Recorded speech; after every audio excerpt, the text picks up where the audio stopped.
મામો છે ને મામો, જય મામા દેવ, જય માતાજી. મામો છે ને મામો, એ ભાઈ એને તમે બદનામ ન કરો.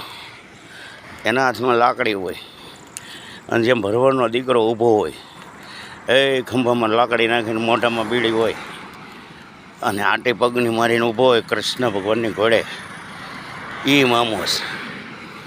હું આ તો જેમ જાણે હીરા પડી ગયા હોય અને હીરા જેણે ગોતતા હોય એ રીતે મામાને બદનામ કરે છે. બરાબર ભાઈ, તમને મામા આવતો હોય તો તમને મુબારક, અમે રાજી છીએ. પણ જે આ ખેલ છે ને એ બંધ કરી દો. આ ખેલ બહુ સારા નથી, પછી તમારે ભોગવવાનું રહે. આંદાને ઘૂંઘરા કરવાની વાત છે.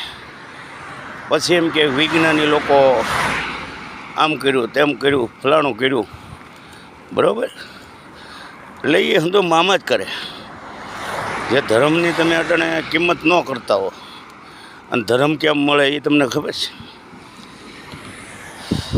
5000 માણા થાય ને તે ભાગ્યે એક જણાને ખેતરે પાળે મામા મળે.